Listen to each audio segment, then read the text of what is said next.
Pushback কেন? পুশব্যাকে কি SP মানা হচ্ছে? এটা কেন বারবার করা হচ্ছে? বাংলা ভাষা তো বাংলাদেশি হয়ে যায় না।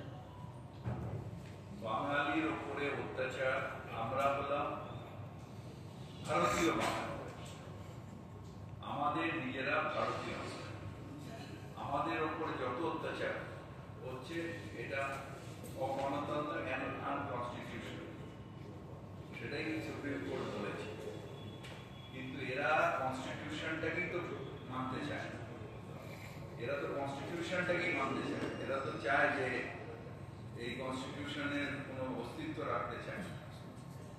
সুতরাং এদের কাছে এরা যত তাড়াতাড়ি চলে যায় তত ভারতবর্ষের জন্য ভালো, তত গণতন্ত্রের জন্য ভালো, তত প্রজাতন্ত্রের জন্য ভালো, তত ধর্ম নিরপেক্ষতার জন্য। তো এদের কালকে অভিষেক ব্যানার্জি সেটা বলেছে, আবার প্রমাণ হচ্ছে যে যত ইলেকশন আসবে তত ওরা ভরসা করবে ইডি সিবিআই এর উপর, আর আমরা ভরসা করবো মানুষের উপর। এর আগে আমার বাড়িতেও সিবিআই রেড হয়েছে, সারাদিন হিট ফল জিরো, আজকে অতীনের বাড়িতেও হচ্ছে। এবার ব্যাপার হচ্ছে যেরকম হয় না, পিনে वाले को पीने का बहाना चाहिए, অতীনের বাড়িতে করছি যে সিবিআই को रेड करने का बहाना चाहिए, ভয় দেখাও। দিল্লি থেকে ওদের ফোন, আমাকে নিজে সিবিআই অফিসাররা বলেছে যখন এসেছিল, যে দিল্লি থেকে ফোন আসে, আমাদের কিছু করার থাকে না, আমরা আসি, আমরা জানি কিছু পাবো। তো এটা করছে করতে দিন, করবে, চলে যাবে, কিছুই হবে না। আপনার বাড়ি যখন হানা দিয়েছিল তখন আপনি বলেছিলেন যে ওরা ক্রেডিট কার্ড নিয়ে গিয়ে সেখানে কার্যত হামলার মতো সমস্ত নেতাদের যারা প্রদেশের নেতৃত্ব বলছেন, তিনি নিজেই তো কংগ্রেস ক্যান্ডিডেট ছিলেন 16 সালে, তিনি নিজেই কংগ্রেস ক্যান্ডিডেট ছিলেন 16 সালে। সুতরাং অ্যান্টি সোশ্যাল নিয়ে খেলা করা, অ্যান্টি সোশ্যালকে দলে রাখা আর riding on the tiger's back একই হয়ে যায়।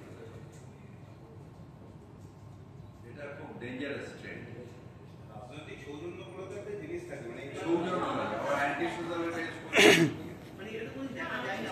রাজনৈতিক বলে রাজনৈতিক ভাবে করবে, অ্যান্টি সোশ্যালের সাথে আবার সোশ্যাল নেটওয়ার্ক। নারী 2025 সেখানে দেখা যাচ্ছে একেবারে নিরাপত্তা দেখিয়ে কলকাতা শহরকে এবং দিল্লি এগুলো একদম নিচের মহিলাদের নারী নিরাপত্তা দেখিয়ে। আসলে আপনাদের যেটা প্রশ্ন, আপনাদের যখন এনসিবি রিপোর্ট বেরিয়েছিল তখন ফার্স্ট ছিল নারী নিরাপত্তায় কলকাতা। যেই দেখলো যে এনসিবি রিপোর্টে এদের ছোচা মুখ ভোতা হয়ে যাচ্ছে, তখন সাথে সাথে বললো ক্যা কিয়া ইউ এনসিবি রিপোর্ট, মানে এনসিবি রিপোর্ট পাল্টে দিয়ে এখন বলছে না ঠিক আছে। সবটাই তো হচ্ছে যে যাদের বললাম ওই যে মোটা ভাই, তার সমকে পুরো দিল্লি। তবে গত কয়েকদিন ধরে দেখা যাচ্ছে যে কলকাতা কিছু খোঁজার চেষ্টা করছেন বা এগুলো হচ্ছে ভয় দেখানো। ওরা ভাবে যেহেতু অমিত শাহ নিজে 72 দিন জেলে ছিল এবং ভয় পেয়ে গেছিল, ওরা ভাবে যে আমরা ওইরকম ভয় পেয়ে যাবো। কিন্তু জানে না যে মমতা ব্যানার্জির আদর্শে যারা লড়ে তারা ভয় পায়।